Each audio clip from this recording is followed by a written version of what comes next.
बंधुओं, इस नवरात्रि आपकी जान ले लेगी। आपके घर के इस कोने में पड़ी यह एक अपशगुनी चीज, इसे आज इसी वक्त अपने घर से निकाल कर बाहर फेंक दो, वरना जिंदगी में तबाही आ जाएगी। सब कुछ मिट्टी में मिल जाएगा। नवरात्रि के इस विशेष पर्व पर भूल कर भी ऐसी भूल मत कर देना। अगर यह एक चीज आपके घर में रही तो इस चीज से इतनी अधिक नकारात्मक ऊर्जा निकल रही है, क्योंकि यह भयंकर अपशगुनी चीज है जो आपकी हर एक खुशी को समाप्त कर देगी। साथ ही साथ देवी देवताओं का भी आशीर्वाद आप तक नहीं पहुंचेगा, और जब देवी देवता आपके रक्षक नहीं होंगे तो भूत प्रेत, तंत्र मंत्र और कई काली क्रियाओं का डेरा बन जाएगा आपका घर। फिर होंगी आपके जीवन में ऐसी ऐसी भयानक और दिल को तोड़ देने वाली घटनाएं, जिनके बारे में सोचकर भी आप अंदर से कांप उठेंगे। तो माता रानी का नाम लेते हुए इस एक चीज को घर से इसी वक्त निकाल कर बाहर फेंक दो और खुले दिल से माता रानी का स्वागत करो। तो जयकारा बोलो माता रानी का। जगत माई महामाई माँ भद्रकाली की जय बोलो। माता रानी के सांचे दरबार की जय बोलो। वृषभ राशि वाले बंधुओं, स्वागत है आप सभी का शिवप्रिया भिंड यूट्यूब चैनल में। बंधुओं, शास्त्रों का बड़ा ही प्रिय एक श्लोक है, अप्राप्यम नाम नेह स्थिरस्य व्यवसायिनः, यानी कि एक साहसी और कर्मशील व्यक्ति के लिए इस संसार में कुछ भी ऐसा नहीं है जो अप्राप्य है, और ऐसा कोई कष्ट नहीं है जिससे उसे छुटकारा प्राप्त ना हो सके। अब इसके लिए हर उस व्यक्ति को चाहिए कि वह निरंतर प्रयास करता रहे।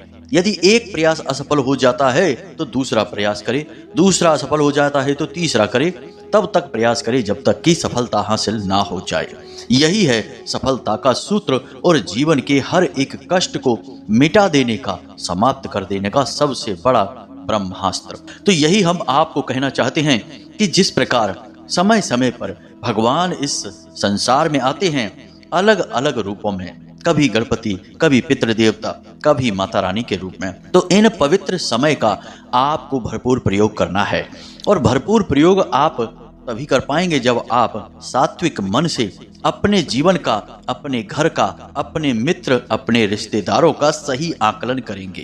क्योंकि बंधुओं, कई बार ऐसा होता है कि आप गलत लोगों पर भरोसा कर बैठते हैं, कोई ऐसा कार्य कर बैठते हैं जिसे आप समाप्त नहीं कर पाते हैं, यानी किसी की सलाह पाकर आप कार्य शुरू तो कर देते हैं, लेकिन बाद में अड़चने इतनी आती हैं कि आप उस कार्य को पूरा ही नहीं कर पाते हैं। और कई बार आपके घर में, आपके जीवन में कुछ इस प्रकार की नकारात्मकता आ जाती है कि आप सब कुछ करने के बाद भी, पूरी मेहनत, पूरा प्रयास करने के बाद भी सुख हासिल नहीं कर पाते हैं। चाहे भले ही आप पैसा कमा भी लें, तब भी ना तो आप उस पैसे का प्रयोग कर पाते हैं और ना ही अपने जीवन के आनंद को भोग पाते हैं। और ऐसा इसलिए होता है बंधुओं, क्योंकि आप वैसे तो बहुत बुद्धिमान हैं, आपके अंदर तर्कशीलता की कोई कमी नहीं है, आप हर एक परिस्थिति और समय को अच्छी तरह से जानते हैं, परंतु आप अपनी भावनाओं के आगे बिल्कुल असहाय हो जाते हैं और भावुक होकर निर्णय लेते ही आप चोट खा जाते हैं। तो बस आपको अपने जीवन का सही आकलन करना है। अब ऐसा तो है नहीं कि आप सब पर शक करेंगे तो जीवन कट जाएगा। जीवन एक दूसरे के तालमेल और सहयोग से ही कटता है। हम सामाजिक प्राणी हैं, अलग रहकर भी हम जी नहीं पाएंगे। तो हमें करना क्या है? करना यह है कि हम जिस पर भरोसा करने जा रहे हैं, हम जिस स्थान पर रह रहे हैं, हम जो काम करने जा रहे हैं, इनका हम पूरी बुद्धिमानी के साथ सही आकलन करें और देखें कि कहीं हमें कोई चोट तो लगने वाली नहीं है, किसी ने हमारे लिए कोई जाल तो नहीं बिछाया है, किसी ने जानबूझकर हमें फंसाने के लिए, अपना फायदा करवाने के लिए कोई ऐसी योजना, कोई ऐसी रणनीति तो नहीं बनाई है जिससे कि हमारा नुकसान होगा, उसका फायदा हो जाएगा। जी हाँ बंधु, इस संसार में आज के समय में यह बहुत हो रहा है। लोग अपने छोटे छोटे फायदों के लिए दूसरों के बड़े बड़े नुकसान करवाने से भी पीछे नहीं हटते हैं। और ऐसा नहीं कि आप यह कर नहीं सकते, यदि आप विचार करने पर आ जाएं तो आपसे उत्तम विचारशील व्यक्ति है ही नहीं। तो बस अब आप इस बात की कसम खाइए कि आज के बाद आप अपने जीवन का कोई भी निर्णय अचानक यूं ही भावनाओं में बहकर नहीं ले लेंगे। चाहे कोई कितना ही अपना क्यों ना हो, सगे से सगा क्यों ना हो, आपसे कुछ कह रहा है, कोई बात की सलाह दी जा रही है तो आप समय लीजिए, तभी आपके जीवन में कोई बदलाव आ पाएगा। बंधुओं, सारी समस्या के समाधान इस संसार में मौजूद हैं, लेकिन वे तभी आपको मिल पाएंगे जब आप अपने ऊपर कार्य करेंगे। यदि आप यह चाहें कि इस संसार में अचानक कोई बहुत बड़ा बदलाव आ जाए और कोई आपके सामने प्रकट होकर आपकी सारी समस्याओं का एक झटके में समाधान करके चला जाए, तो बंधुओं ऐसा नहीं होता है, कभी नहीं हुआ है, किसी युग में नहीं हुआ है, तो अब कैसे हो जाएगा। धीरे धीरे एक क्रम, एक श्रृंखला, एक क्रिया है जिसका आपको पालन करना है और बदलाव आएंगे। लेकिन जीवन में सकारात्मक बदलाव लाने के लिए आपको स्वयं को सकारात्मक होना बहुत जरूरी है। अब यहाँ पर आप अपने विचार तो सकारात्मक बना लेंगे, लेकिन जीवन की नकारात्मकता को आप कैसे सकारात्मकता में बदलेंगे। कुछ चीजें ऐसी होती हैं जो आपके आसपास रहती हैं और वे लगातार नकारात्मक ऊर्जा को उत्सर्जित करती रहती हैं और उनकी वजह से आपके विचार प्रभावित होते हैं। आपने कई बार यह महसूस किया होगा कि आप अलग अलग स्थानों पर जाते हैं, अलग अलग लोगों से मिलते हैं, यहाँ तक कि आप अलग अलग रंग के कपड़े तक पहनते हैं तो आपके विचार बदलते रहते हैं। जैसे कि सफेद कुर्ता पायजामा पहनने से आपके विचार अलग होंगे, काला कुर्ता और पायजामा पहनने से आपके विचार अलग हो जाएंगे। यानी कपड़ों का, रंगों का भी बहुत ज्यादा फर्क पड़ता है। इसीलिए तो हर एक व्यवसाय की एक विशेष ड्रेस होती है, यूनिफॉर्म होती है। यहाँ तक कि संत महात्मा और साधुओं की भी विशेष एक शैली होती है कपड़ों को पहनने की, और विशेष रंग होते हैं, जैसे हम केसरिया रंग कहते हैं। अब इसी विषय को आज के इस वीडियो कार्यक्रम के माध्यम से हम आपको बताने जा रहे हैं, क्योंकि पितृ देवताओं के बाद अब माता रानी का समय आ चुका है और माता रानी अब आपके जीवन में आकर आपके जीवन में बड़े अभूतपूर्व बदलाव करवाएंगी। हमने अपने पिछले कार्यक्रमों में आपको कुछ विशेष क्रियाओं के बारे में भी बताया है, जिन्हें करने से आपके जीवन में अद्भुत तरक्की होगी। धन दौलत जो भी आप चाहेंगे, व्यापार में उन्नति, कर्ज से मुक्ति, सब कुछ आपको प्राप्त होगी।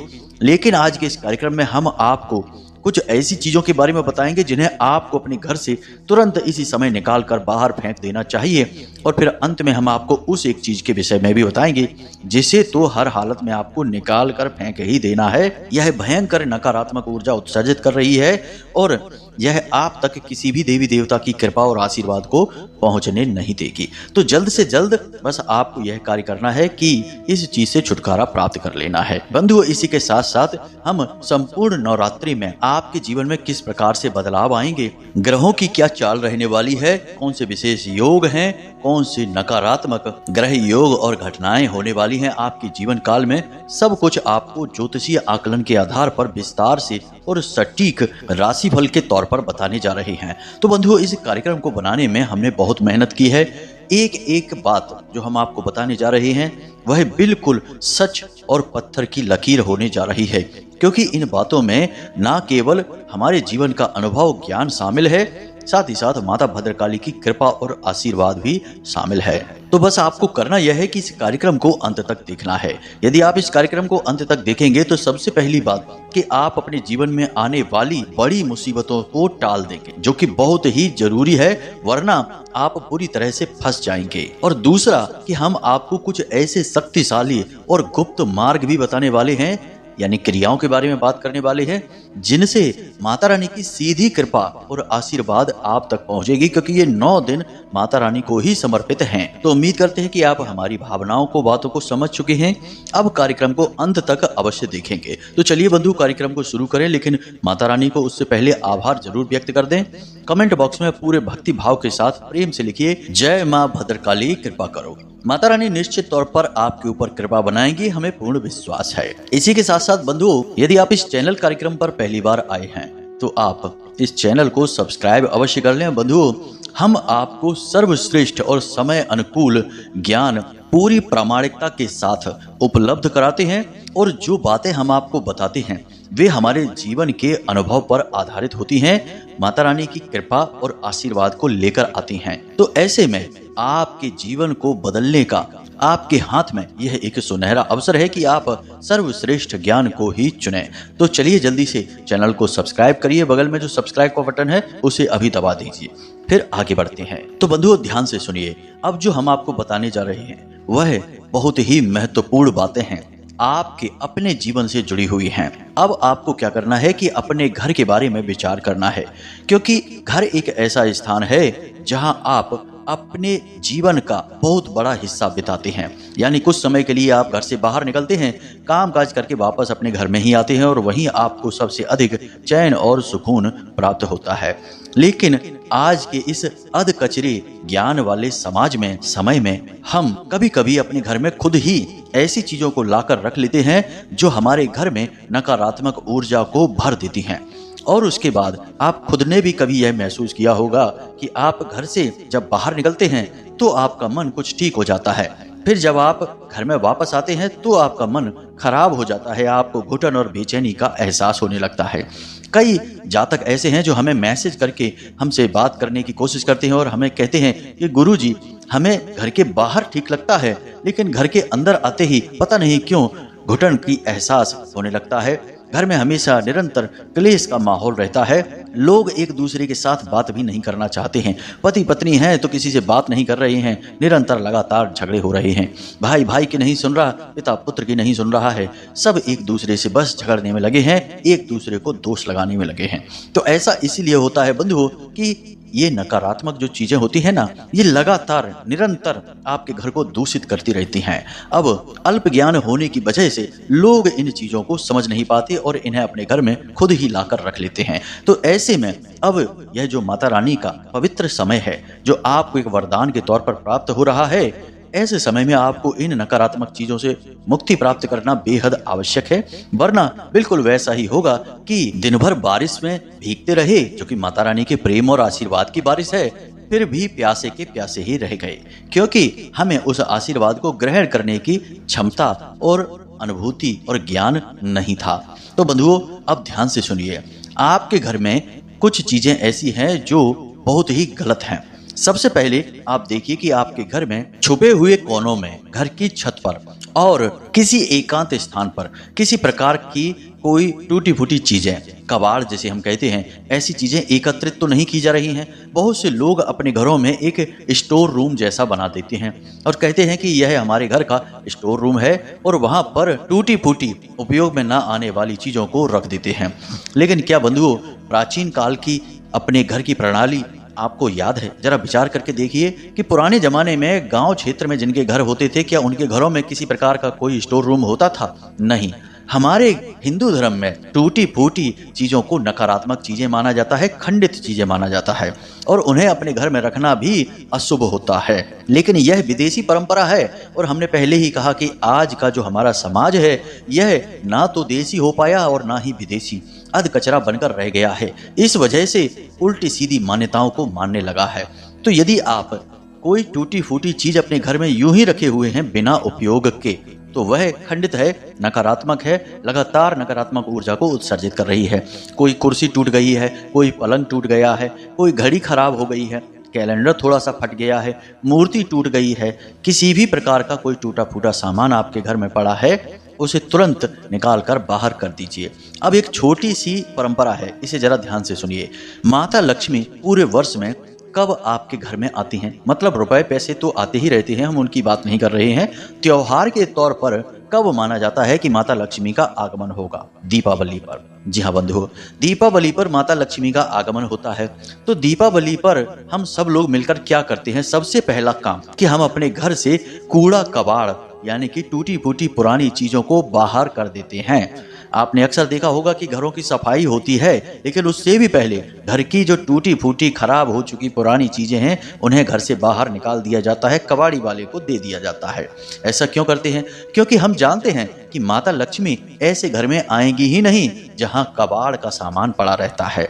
तो फिर हम केवल एक दिन के लिए माता रानी के पूजन के लिए यह कार्य करेंगे, और वर्ष भर फिर हम वही गलती दोहराते रहेंगे कि कबाड़ अपने घर में इकट्ठा करते रहेंगे। तो एक दिन आकर माता रानी और फिर चली भी जाएंगी, रुकेगी तो नहीं हमारे घर में, क्योंकि हम तो व्यवस्था खुद ही भंग करके बैठे हुए हैं। तो बंधुओं ध्यान से समझिए, इस प्रकार की गलती नहीं करना। सब कुछ आपकी आंखों के सामने ही हो रहा है, बस आप गौर से देखते नहीं है, या यूं कहें कि किसी ने आपको इस तरह बताया नहीं है। जी हाँ बंधुओं, तो कबाड़ को कभी इकट्ठा नहीं करना है। अपने घर में कोई स्टोर रूम मत बनाना। स्टोर रूम एक अंधा कुआं है जो लगातार नकारात्मक और काली ऊर्जाओं को आपके घर में फैला रहा है। हमारे हिंदू धर्म में तो अपने घरों में हम पूजा घर बनाते हैं और अपने घर की रसोई घर को भी पूजा घर की तरह ही पवित्र मानते हैं, पूजा पाठ करते हैं, दिया जलाते हैं। तो हमारे हिंदू धर्म में सकारात्मक ऊर्जाओं को घर में फैलाने की विशेष विधियां हैं। हम जगह जगह दीपक जलाते हैं, जगह जगह भगवान के चित्र वगैरह लगाते हैं, उनके पूजा पाठ भी करते हैं और घर में किसी भी स्थान पर गंदगी नहीं रहने देते। सुबह दोपहर शाम हमारे यहाँ झाड़ू लगती है, रोज पोछा लगता है। ये सारी व्यवस्थाएं सकारात्मक ऊर्जा को फैलाने वाली हैं। लेकिन हम घर में कबाड़ रख के, कचरा रख के, टूटी फूटी चीजें रखकर इस सकारात्मक ऊर्जा को समाप्त कर देते हैं और नकारात्मक ऊर्जा खुद ही अपने घर में फैला डालते हैं। तो अब इस गलती को नहीं करना है, क्योंकि अब दीपावली भी नजदीक है, तो इस कार्य को जितना जल्दी हो सके कर डालें। अब बात करते हैं दूसरी चीज की।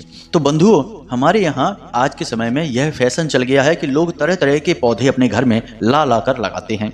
कोई बुराई नहीं है इसमें, यह तो बहुत अच्छी बात है, प्रकृति प्रेम है और पौधे लगाना तो बहुत अच्छी बात है, शुभ है।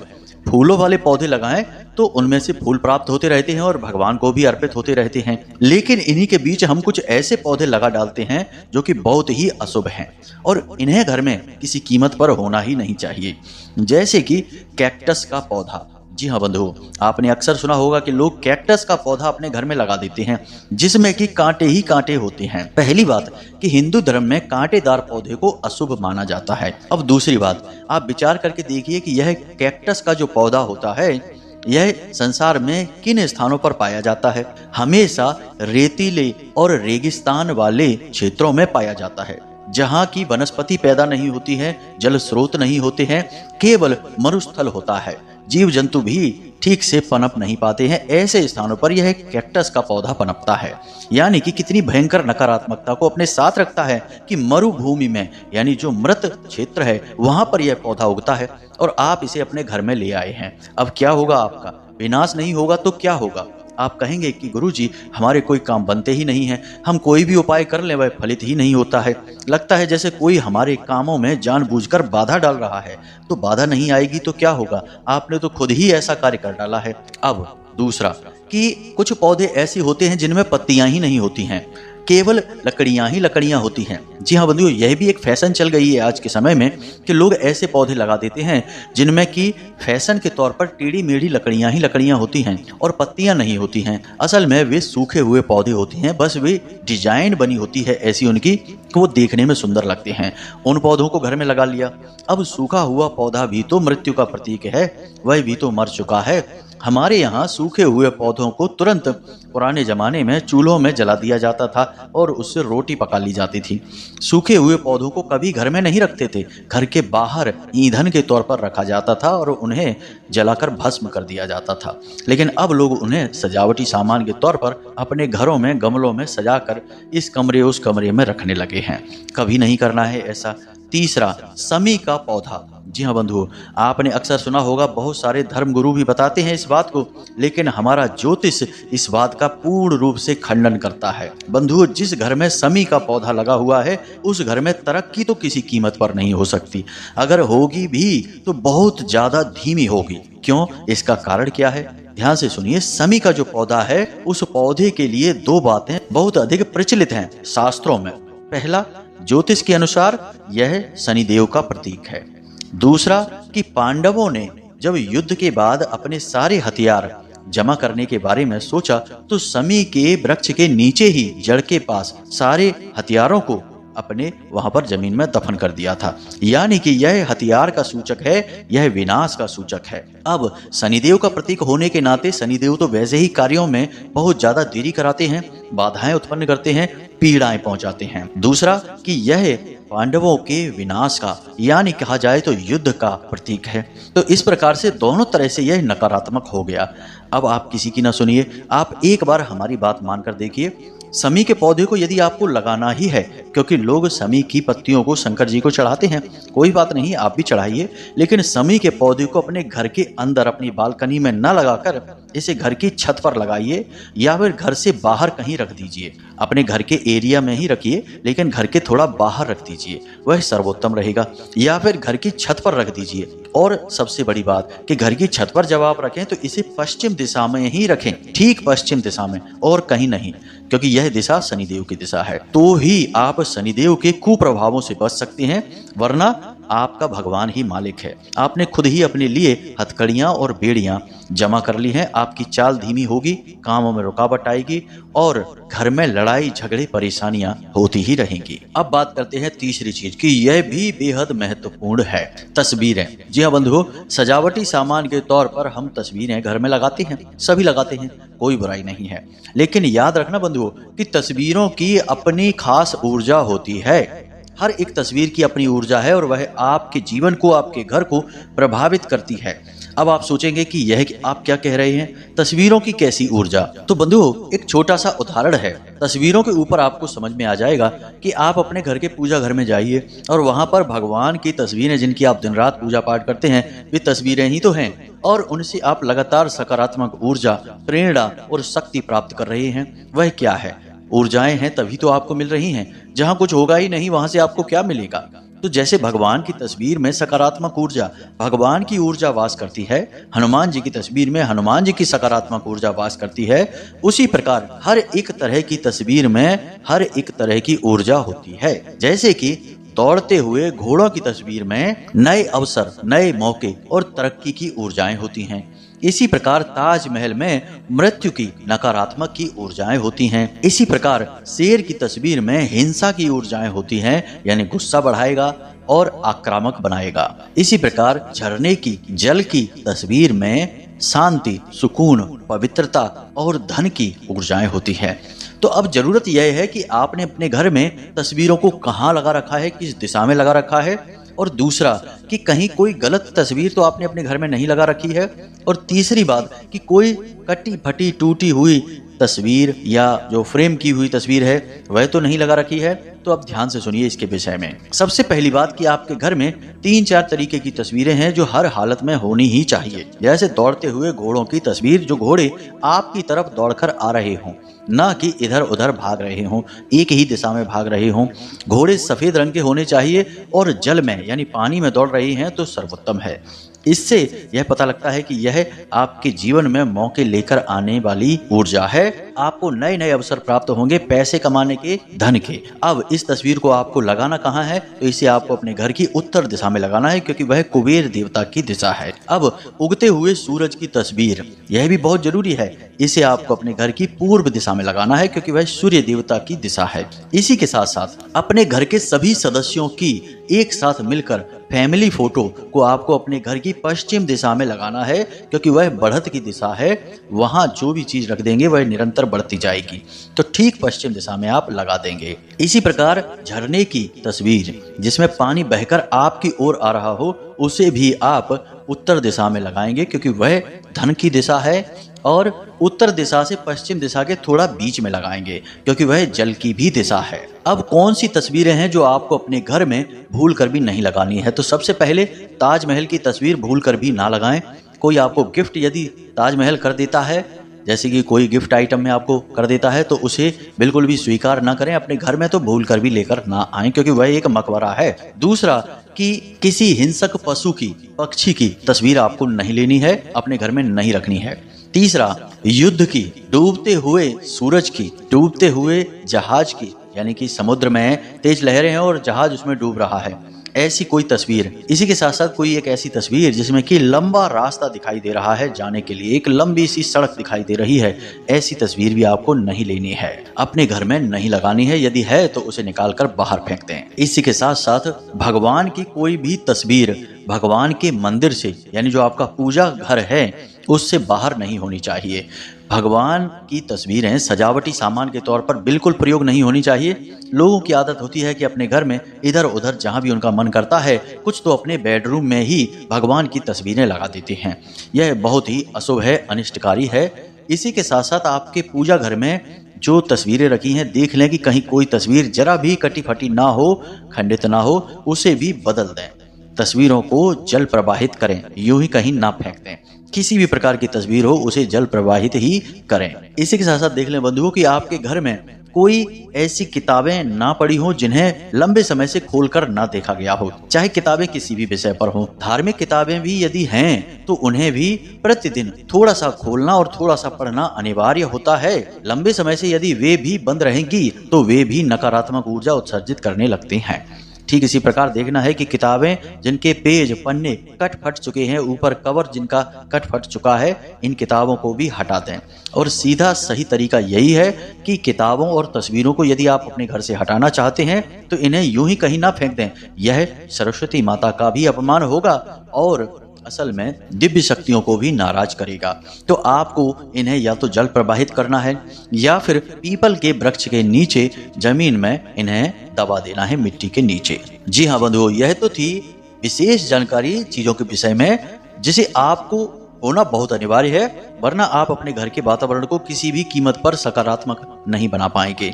अब हम आपको बताने जा रहे हैं उस एक चीज के बारे में जो आपके घर को पूरी तरह से नकारात्मक बनाए हुए है और माता रानी भी आपके जीवन में कोई बदलाव नहीं ला पाएंगी यदि आप इस एक चीज से छुटकारा प्राप्त नहीं कर पाएंगे तो जल्द से जल्द इसे अपने घर से हटाएं। तो ध्यान से सुने। तो बंधुओं, यदि पितृपक्ष में आपने अपने पितरों से जुड़ी कोई सामग्री अपने घर में लाई है, जैसे कि आपने अपने घर के दरवाजे पर तोरण लगाया है जो कि हर धार्मिक और मांगलिक कार्य में प्रयोग किया जाता है।